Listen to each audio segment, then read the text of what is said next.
നവഗ്രഹങ്ങളിൽ ഏറ്റവും ശക്തിയേറിയ ഗ്രഹമായിട്ട് പറയപ്പെടുന്നത് ശനിയാണ്.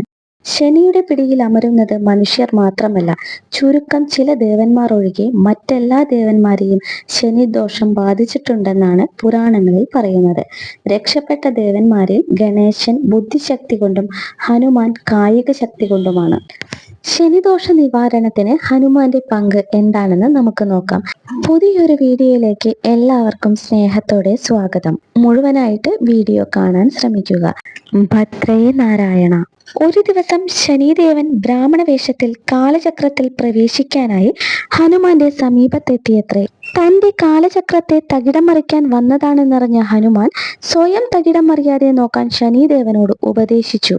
കോപം പൂണ്ട ശനിദേവൻ ഹനുമാനെ പിടികൂടാൻ ശ്രമിക്കുമ്പോൾ ഹനുമാൻ സ്വയം വളർന്ന് ശനിയുടെ കുടുമ പിടിച്ച് വായുവിൽ ആട്ടാൻ തുടങ്ങി. വേഗത കൂട്ടാനായി ഹനുമാൻ തന്റെ വായ നിറച്ച് ശനിദേവന്റെ ശരീരത്തിലേക്ക് ഊതി. കൊടുങ്കാറ്റിൽ വിറയ്ക്കുന്ന ആലില പോലെ ശനിദേവൻ വായുവിൽ കിടന്നാടാൻ തുടങ്ങി. രക്ഷിക്കാൻ അപേക്ഷിച്ചെങ്കിലും ഹനുമാൻ കേൾക്കാൻ തയ്യാറായില്ല.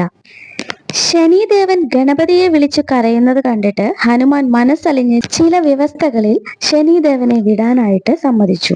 ഗണേശനെയും തന്നെയും ശനി ബാധിക്കരുതെന്ന് മാത്രമല്ല, തങ്ങളെ ആരാധിക്കുന്നവരെയും ഉപദ്രവിക്കരുതെന്ന് ആവശ്യം ഉന്നയിച്ചു. ജീവൻ തിരിച്ചു കിട്ടാനുള്ള വ്യഗ്രതയിൽ ശനിദേവൻ വ്യവസ്ഥകളെല്ലാം തന്നെ അംഗീകരിച്ചു. ഇതോടുകൂടി ശനിദേവൻ മോചിതനായി. അങ്ങനെ ഹനുമാനും ഗണേശനും അവരുടെ ഭക്തന്മാരും ശനിദോഷത്തിൽ നിന്നും മുക്തരായി. ശ്രീ ഹനുമാനെ നിഷ്ഠയോടെ ആരാധിക്കുന്ന ഭക്തരെ 7.5 ശനി പോലും ബാധിക്കില്ല. ശനി അഷ്ടമസ്ഥാനത്ത് വന്നാൽ പോലും ആഞ്ജനേയ ഭക്തർക്ക് ഗ്രഹപ്പിഴയോ മരണമോ സംഭവിക്കില്ല എന്നാണ് വിശ്വാസം. ശനിദോഷമുള്ള ഭക്തർ ശനിയാഴ്ചകളിൽ ഹനുമാൻ സ്വാമിക്ക് വെണ്ണയും കദളിപ്പഴവും അവിലും നിവേദിക്കുന്നത് ഉത്തമ വഴിപാടായി പറയപ്പെടുന്നു. ശനിദോഷ നിവാരണത്തിനായി ഹനുമാൻ സന്നിധിയിൽ ശനിയാഴ്ചകളിൽ പ്രധാനമാണെങ്കിലും ഹനുമാൻ ജനിച്ച ദിവസമായ ചൊവ്വാഴ്ചയും ശ്രീരാമന് പ്രാധാന്യമുള്ള ബുധനും വ്യാഴവും ഹനുമാന്റെ ഗുരുവായ സൂര്യദേവന്റെ ദിവസമായ ഞായറാഴ്ചയും ഹനുമാന്റെ നാളായ ചോതിയും പ്രധാനപ്പെട്ട ദിവസങ്ങളാണ്. ഹനുമാന്റെ പവർഫുള്ളായ ഒരു മന്ത്രമാണ് ഓം ഹം ഹനുമതേ നമഃ. ഈ ഒരു മന്ത്രം 108 തവണ ജപിക്കുന്നത് മൂലം എല്ലാ തരത്തിലുള്ള ദോഷങ്ങളിൽ നിന്നും മുക്തി നേടാനും ഹനുമാൻ സ്വാമിയുടെ അനുഗ്രഹം എല്ലാ ഭക്തർക്കും ലഭിക്കുന്നതുമാണ്. ഈ ഒരു കാര്യം മറക്കാതിരിക്കുക.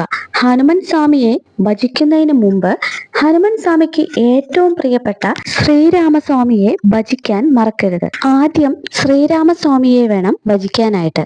എല്ലാ ഭക്തർക്കും എല്ലാ ഐശ്വര്യവും സമാധാനവും സന്തോഷവും ഉണ്ടാകട്ടെ എന്ന് ആത്മാർത്ഥമായി പ്രാർത്ഥിക്കുന്നു. ഭദ്രേ നാരായണ.